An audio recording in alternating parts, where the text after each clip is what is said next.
संघर्ष कर रहे हैं। इनके लिए मैं चाहता हूं सभी कर्मचारी साथी जोरदार तालियों से इनका स्वागत करें, अभिनंदन करें। साथियों, आपने मेरे को 2 दिन पहले सुना था और मैंने जितनी भी बातें आपको बताई थी वो सारी बातें आप तकनीकी कर्मचारियों के हित की बातें थी। क्या आप चाहते हो मुझे समय देना और मुझे सुनना?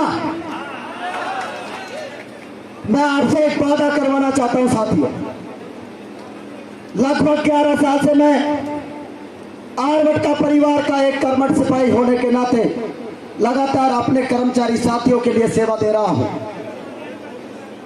हमें आज इस स्थिति में खड़ा कैसे और किन लोगों ने किया, कैसे हमारा शोषण हुआ और क्यों हुआ, और आज सरकार क्या सोच कर बैठी है और हमें क्या करना चाहिए, क्या ये सवाल मन के अंदर जो उठ रहे हैं वो ठीक है क्या साथियों? दूसरी बात, कोई भी वक्ता साथी, सभी आपके ही तकनीकी कर्मचारी साथी, इनको आप सुने। हमें किसी ना किसी पदाधिकारी से कुछ ना कुछ अपने बारे में अच्छा सीखने को मिलता है और उसके हमें जरूर से जरूर सुनना चाहिए, और जो मोटिवेशनल उनके चीज भीतर जो आत्मा के अंदर जो अच्छी आवाज निकल के बाहर आती है उसे हमें अपनी आत्मा के अंदर उतारना चाहिए। साथियों, पहली बात तो आपको एक चीज बता देता हूं और वो बात बताऊंगा, उसके बाद यदि एग्री हो तो आपसे एक नारा लगवाऊंगा, जोरदार नारा लगाना। गला बैठा हुआ है, 3 दिन से बुखार है, आप हौसला बढ़ाओगे तो निश्चित रूप से मैं पूरी ताकत के साथ आप लोगों को हमारे तकनीकी हक के बारे में बताऊंगा। साथियों, आप सोचते हो कि आर्यभट्ट का एक संगठन है, जो लोग ये सोचते हैं, जो संगठन हमें संगठन बताते हैं, जो अपने आप को ट्रेड यूनियन बताते हैं, आप एक चीज के लिए हाथ ऊंचा करके हमें समर्थन करोगे कि आप ये बताइए कि आपका कोई भी पदाधिकारी ये कहता है कि आर्यभट्ट का एक संगठन है। हम हमेशा से कहते आए हैं और कह रहे हैं, और जब तक अंतिम सांस रहेगी तब तक कहेंगे कि आर्यभट्ट का कोई संगठन नहीं है। ये तो कर्मचारी साथियों का जब शोषण हुआ तो एक विचारधारा उत्पन्न होकर आई थी साथियों।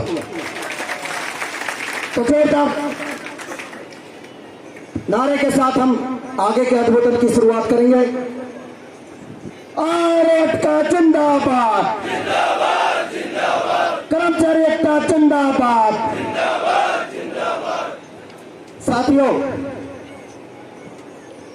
जो ऑर्डर ओपीएस के लिए हमारे संघर्षशील जुझारू एकता मंच, हमारे संघर्षशील जुझारू एकता मंच जिन्होंने आज तक शोषण किया है, उन्होंने हमारे साथी यहाँ बैठे हैं और बार बार वार्ता के लिए जाते हैं, तब एक ही बात बोलते हैं कि साहब हम आंदोलन कर रहे हैं। अरे जरा हमारे साथियों को तो बता दीजिए, आपका पंडाल कहाँ सज रहा है? इस जयपुर की राजधानी में किस जगह आप बैठे हुए हो? कहाँ आपके पास 500 आदमी भी बैठे हुए, तो बताओ हमें। आज आप हमारे सुशोभित पंडाल इन वीरों, इन बब्बर शेरों की आड़ में अपनी राजनीति कर रहे हो, और आज आपने जो ऑर्डर लिया है, मैं बता देता हूं साथियों, इस मंच पर बैठे हुए लोगों की और आपकी, उन लोगों से एक ही पुकार है, एक ही सवाल है।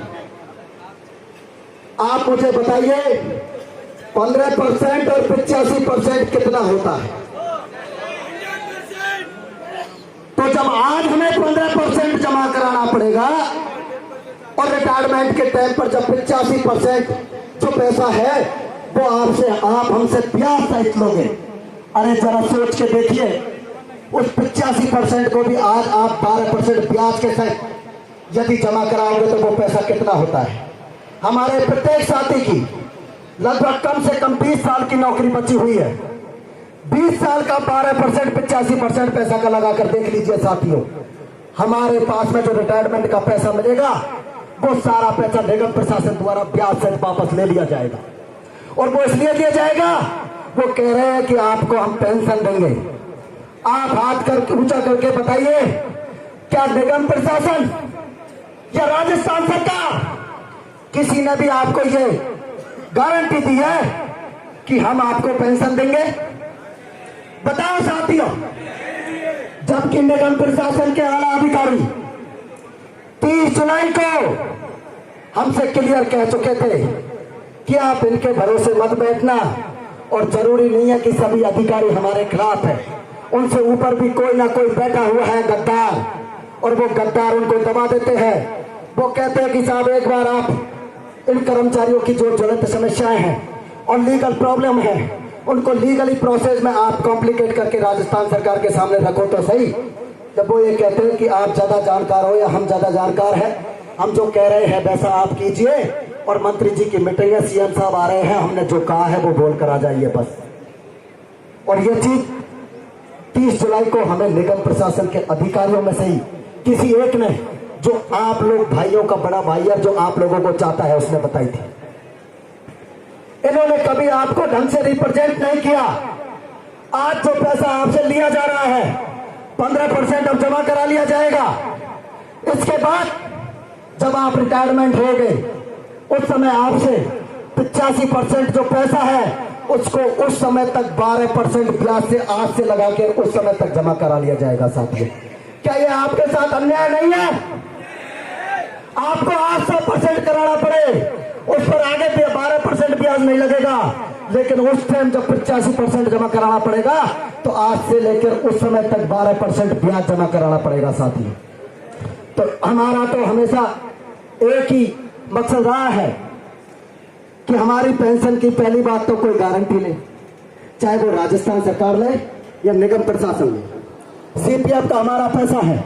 जो रिटायर्ड लोग जो नेता बनकर घूम रहे हैं, इनकी मंशा है कि सीपीएफ का पैसा इन लोगों से ले लिया जाए और पेंशन फंड में जमा कराएंगे, उसी दिन से हमारी पेंशन चालू हो जाएगी।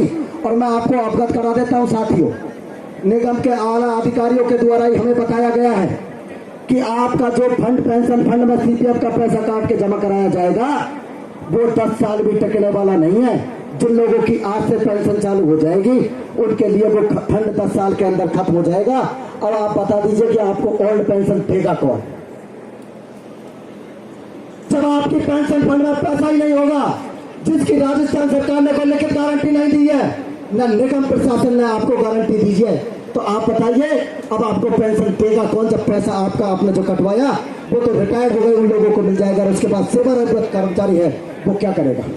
किसके पास जाएगा? किसने आपको गारंटी दी है? किसने लिख के दिया है? बताओ। हमारे साथियों को उनके द्वारा भ्रमित किया जा रहा है। अरे एक संगठन है हिंदक संगठन, जो अपने आप को सरकार का संगठन बताता है, और वो आज से 5 दिन पहले ग्रुप में लिख रहा था कि आप घबराइए नहीं साथियों, हमारी सरकार है और हम सरकार से आपकी मांगों को निश्चित मनवा कर रहेंगे। अरे आप हमसे जुड़िए।